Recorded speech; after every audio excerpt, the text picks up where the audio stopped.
when you're speaking with powerful people, when you're speaking with rich and affluent, successful people, they are just up there, but the same as us here. Hello everybody and welcome back to MentorZ. Today we have on Steve Sims, which is the founder and CEO of Bluefish, a luxury concierge service, and the author of the book Bluefishing, The Art of Making Things Happen. Steve Sims is also a master networker. This is how he gets to do everything that he needs to for his clients. So in this episode, we'll be discussing how to build a vast network, never falling into conformity, staying true to yourself, straying from common forms of communication, humanizing the billionaires, and little tips and tricks on the little things that build a strong relationship. I learned so much from this conversation, and everything Steve talks about is easy to implement into your work. I hope you guys enjoy. Hello everybody and welcome back to MentorZ. Today we have on Steve Sims. Steve, thank you so much for being on. It's a pleasure to be here. Awesome. So first off, I can't really wrap my mind around the Bluefish and what it is. Can you help describe to the audience everything that you do? Because you have so much around and under that name brand. Yeah, so Bluefish is the name I came up with my company back in the 80s.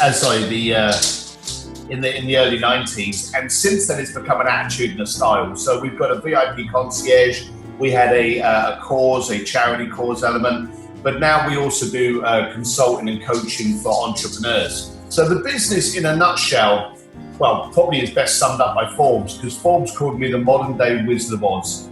Rich people come to me when they want to achieve something fantastical, like visit the Titanic, sing on stage with our favorite, rock star, sit front row at the Milan Fashion Week. Anything you can dream of, plus, is what we do. So we get it done if you can afford it. That's, first off, how do you, some of the things I know other stories are you had someone get married by the Pope in the Vatican. How are you able to accomplish these things? Well, for a start, I don't ask myself that. If you start recognizing hurdles, you tend to fall over them. So, someone wants to get married in the Vatican, de-elephantize it. And for anyone out there, yes, that's not a word, but it should be. A lot of people look at things and they go, well, that's too big, I can't, and they start going into I can't do it, I can't afford it. They will come up with one reason that they want to do something, and then 30,000 reasons why it can't possibly happen, rather than the one reason that it should. So if you look at the Vatican's a public venue. Just happens to be one of the most, amazing venues in the world, but it's still a public venue. So if you just downgrade that public venue to your local town hall and go about it in the exact same manner and not be scared of it, then you can usually achieve a lot more. So don't recognize the hurdles, de-elephantize it, and just bring it down to its raw roots of whatever it is. So it's just thinking more simply and going straight forward. Going just primitively, quite simply, when someone said to me they wanted to do that in Italy, the first thing I thought was, okay, who do I know in Italy? Take 2 steps forward. There's a funny trend that happens. If you start taking 2 steps ahead, then another 2, and then another 2, you end up with momentum, and you can't stop momentum. So if I needed to do this in Rome or in Italy, I needed to know people in Italy. Then I needed to know people in Rome. Then I needed to know people that worked in the Vatican. Then I needed to know people of power in the Vatican. So I'm sorry about this, but I do a lot of my stuff in quotes. I learn my information through the power of metaphors and quotes. Oh yeah. Someone actually said to me before, you can't get on the roof without a ladder. So just look at that ladder as the rungs that you need to go through to get to where you want to go, and just find out where the rungs are. Don't focus on the roof, because no one can step onto a roof. Yeah. Focus on the rungs. No, and I totally agree. And if you trace back to the first step of the ladder, you described it as a smile, giving people a smile. How do you start with even in networking spaces, or when you want to do something for your client, starting with a smile to a relationship, and then that trust building? How do you go from one to the other? So I did a speech once on the 300-year-old oak tree. And you need, again, metaphors and analogies. There are far too many people that think that just because they've got 5,000 friends on Facebook, they're very popular. Okay, a friend is someone that knows your middle name, knows your favorite drink, knows what your allergies are, knows what your music is. Your friend is someone that you don't really have to have much of a conversation with, but you still are able to communicate with them. Now, I'm a great believer in 300-year-old oak trees. So when you meet someone, you've got to think of the analogy of that oak tree. The second you get that seed in your hand of the relationship, there are a billion ways you can kill it. You can crush it in your hands. If you don't feed it, you don't water it, if you throw it in the bin, it's very, very fragile. That's just like the first time you meet someone. Now, again, like the oak tree, you have to plant it, nurture it, feed it, prune it, protect it, until it gets to a 300-year-old oak tree, when quite simply at that age, you can drive a bus into it and it's not going to get damaged. Yeah. Okay? That's the exact same analogy as a relationship. The first time you meet someone, you're nurturing, you're pruning, you're building that relationship until a point when someone can turn around and go, oh, that's Steve Sims, you don't want to trust them. And they can turn around and go, but I do, because by that time they're a 300-year-old oak tree and nothing's going to hurt them. So you've really got to think of every relationship you get into. Is this a relationship that I want to become a 300-year-old oak tree? Therefore, how do I nurture it? How do I protect it? How do I prune it?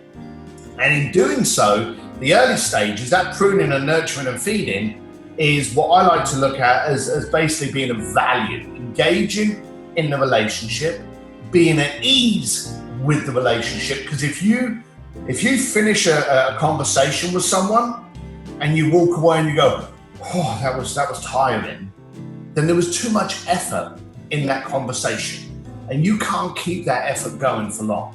So you've got to be able to engage in a seamless communication. You've got to find bullet points and platforms where there's a relatable aspect on. Someone may be hugely rich, powerful, beautiful, tall, short, whatever, but do they like the same music as you? You know, do they like the same clothing as you? Are they allergic to Thai food? You know, just all of these, find something that's relatable.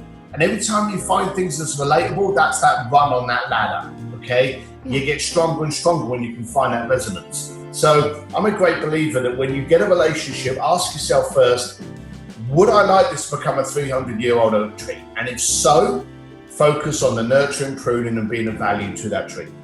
Yeah, no, well, it's going to sound a little weird, but you work with like a lot of really famous up and up people, like big money, a lot of power. And it sounds like the way you start relationships is like you humanize it.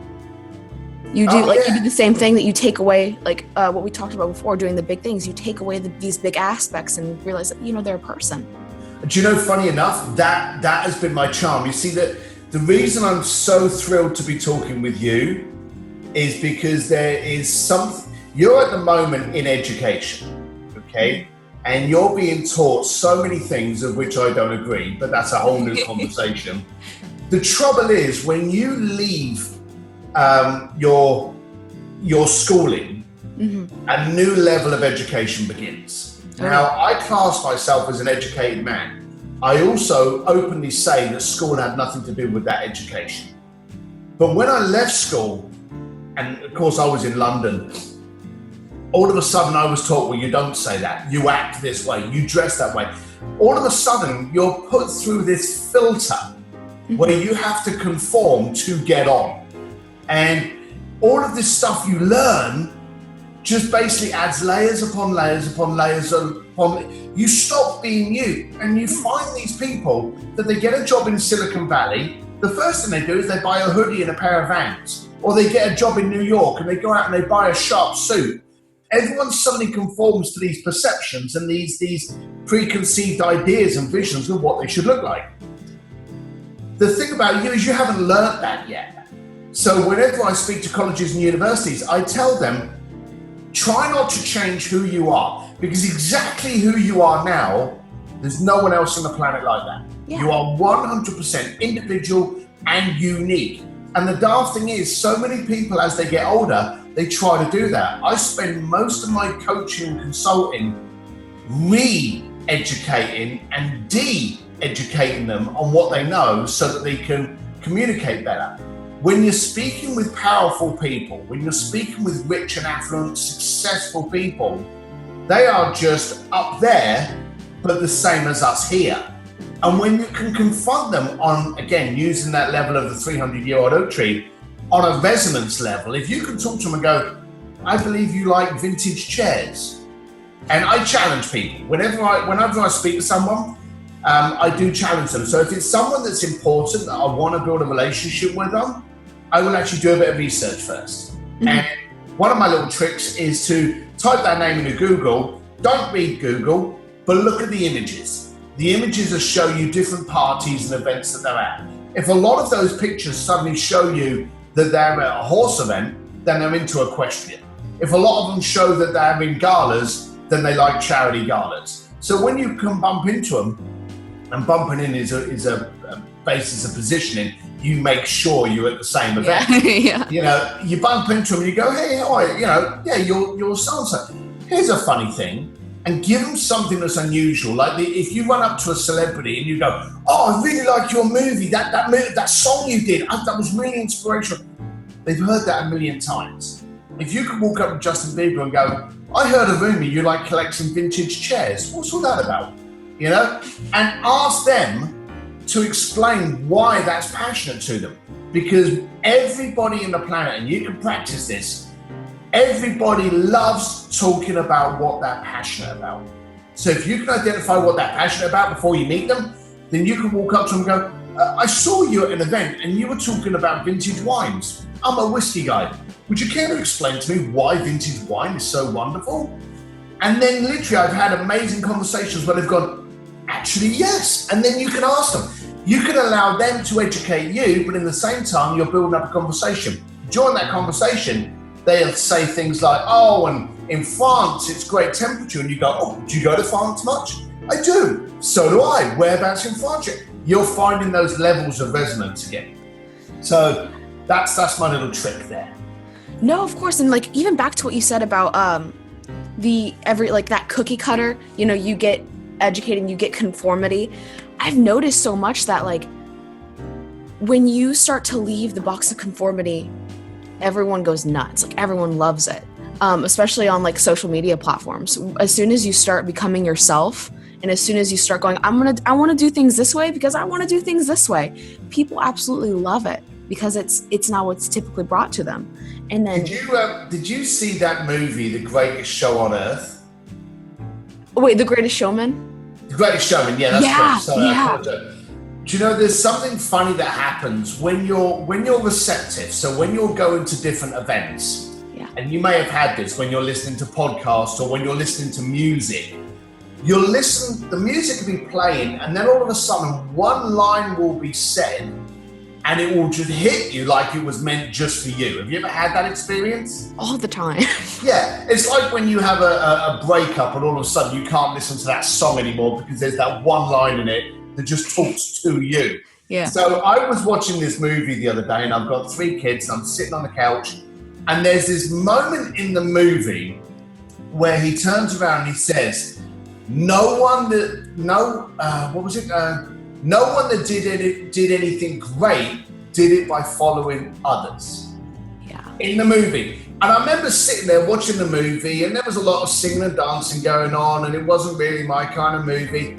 And he came out with that line and I was like, damn, that was to me. I made a note of it. So there it is. No one that did anything great did it by following others. Yeah, and I was talking to, I think it was like Bruce Van Horn, I think, about that too. He's like, you know, no one ever said, you know, Katy Perry, I just wanted that so bad. I wanted her lifestyle. I wanted to be like her so much that I went out and did it. He goes, no one's done that. No one said I wanted to be like this person so much that I became like them. You have to find your own route to things. I think that one of my very, very lucky moments was the fact that growing up financially poor in London, we had to talk to people. Of course, I was born in the late 60s, so I did all my growing up in the 80s and 90s. We didn't have computers and we didn't have all the other social platforms. We didn't even have MySpace. So we didn't even have Friendster. So we had to communicate with people. And being a street lad in London, you learn how to chat with someone. And if you said the wrong thing, you got to punch in the head. As the platforms have changed, as the modes of communication have changed, it's given us a million ways to communicate with each other badly. And it really has. Yeah. Me and you, we're having a conversation now. We're here on video. I can see your expression. I can see when you're smiling. You know, we're having a conversation. We're communicating. The only sense that's actually missing from this is smell. And I've got 2 old dogs in the background here, so you're lucky you're not getting that. But that's the only thing that we're missing from all aspects of the requirement for communication. Yeah. Someone sending a tweet to someone now needs to be interpreted by the other end. There's a lot of effort. Oh, yeah. If you're in a good mood and I send you a tweet, you'll receive it in a happy mode, okay? Yeah. If you've had something disastrous happen to you last night, or someone's ripped you off or stabbed you in the back, you can interpret what I wrote in a negative manner. Yeah. Okay? You can't do that when you're face-to-face communicating with people. So as the technology has grown, what I've chosen to do is to not use most of it. So when I'm speaking to people, I will build up that communication. I will use email, texting, video text. I do a lot of video text. Voicemail. I will use all of those to continue the communication, especially email, to have a copy of whatever the conversation's about. Do you ever send letters? I send a lot of posted stuff. One of my little tips and tricks is I travel a lot and I get books. Whoa. People have always given me books wherever I go, okay? So what I do with these books is I actually write a little note inside and say, hey, Ava, I was at this event. I heard this speaker, Tim. It was really cool. I thought I'd send you his book. Enjoy. Now, I'm helping you. I'm not asking for anything, but now you're there going, well, hang on, that was really nice of him. Yeah. And so I very much try to use every other formula apart from the electronics. And the reason that is because everyone else is using the electronics. Now, I don't believe I'm a very good networker. I really don't, because I don't have the small talk gene in me. I can't go into a room and go, oh, it's a pleasure. How are you? I can't do that, you know. And you're looking at me now. And let's be serious. It'd be creepy if I did. So I'm not the guy that would do that. So whenever I go to an event and I've been invited to a business event, I go in, I say thank you to the host, I go straight to the bar and order a whiskey. Now, respectfully, you can't do that at your age. And I just sit there and I try to avoid everyone, okay? But I have noticed that I'm okay at communicating. The reason I look and appear so fantastic at communicating with all of these wonderful people is because everyone else is getting so bad at it. You know, a bad hamburger still wins the award when compared to a bunch of shitty hamburgers. So while everyone's getting worse at communicating, I'm excelling purely by staying still. So are you saying like by not talking or by talking better than most? Because of how by avoiding the common routes of communication. Okay. What are the common routes? Like even in like a networking event? Your anything electronic. Okay. And whenever I go to a business to do a consulting thing, the first thing I do is we have electronic free Monday, or we have electronic free Wednesday, or something like that, where on this day you cannot email anybody, or you can't tweet, Instagram, peer, because there's so many different ways of doing it. Like this morning, here's a perfect example. I woke up this morning. If it's not in my calendar, it doesn't happen. So when we arranged this, I asked you to send me an invite. You sent me the invite. On the invite, it didn't tell me how we were going to do this communication. Okay? I didn't know if it was Zoom, Skype, phone call, Facebook Live. I had no idea how we were going to do this. So I had to communicate with you. Now, I had your email, but the first thing I had to do was, okay, what is she going to respond to first? I need to go back to the original route of the messaging, and I didn't know whether or not it was Facebook, Twitter, or LinkedIn. So I had to quickly look at all those three to find out where it was that we had communicated. Okay? Go back to the 90s. We didn't have that. If I wanted to contact you, I'd have phoned you or gone around your house and knocked on your door. So that makes it awkward. So what I tend to do is I tend to tell people, if everyone is sending out emails, if everyone is sending out newsletters, if everyone is sending out tweets, do whatever they're not, because it's quieter. So I'm a great believer in sending out letters, sending out books, sending out notes. I'll even go on Amazon and just find a little something and send it. And I always try to make it cheap. Now, bear in mind, you said at the beginning that I deal with rich people. Mm-hmm. I deal with billionaires and zillionaires and royalty. My company is well known for dealing with basically the top 2% of the planet. I will quite openly send them something that's cheap and usable. Now, I had a client actually fly in from the Middle East, and I know he loves his shoes. He has handmade shoes. I actually sent him via Amazon, because it was free shipping, a plastic shoehorn. Okay, now the guy spends thousands upon thousands upon thousands for one pair of shoes. Yeah. And I sent him a shoehorn that I think was $7 or something from Amazon. And the reason I did that is because when I spoke to him before, he had this silver and this metal shoehorn.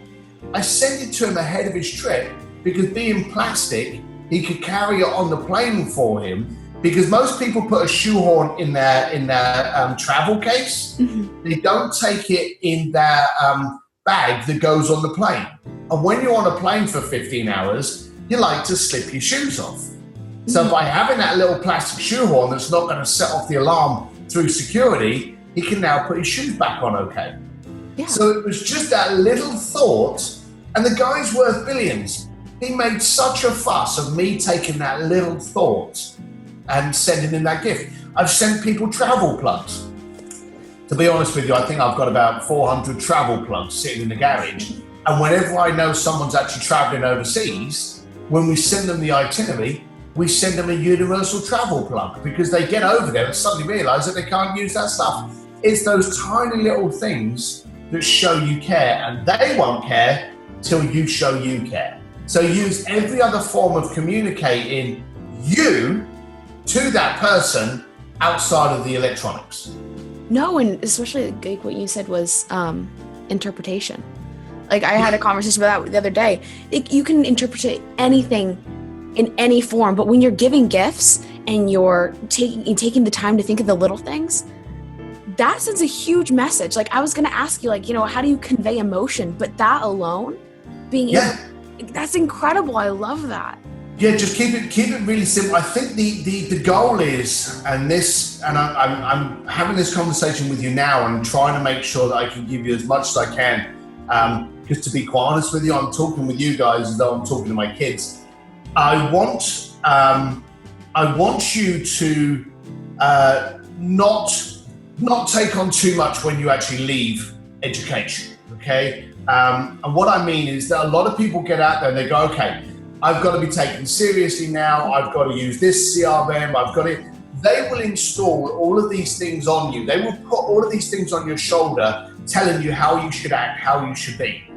You don't need that. It's been 24 years I've run Bluefish Concierge, the world's leading concierge. And I'm not pitching it or marketing it, but the leading concierge firm out there, dealing with some of the most affluent people from all over the world. This was the first year we bought a CRM program. Okay, there was no need. Okay, we dealt with about 700 of the richest people from around the world. When you're dealing with really rich people, you don't need thousands upon thousands of clients. You only need a few to make you very happy. I didn't need a CRM. And I had in my calendar, and I would speak to someone on a Tuesday, and then after the phone call, I would literally do a calendar invite to myself a month later just to do a follow-up, the points of the call on it, what we were going to talk about, and follow up. By the way, he mentioned he was getting a puppy. Ask him, did he get the puppy? And then I wake up on a Sunday and I look at what I'm getting up to, and I realize I've got to call Jimmy on Tuesday to find out if he got his puppy.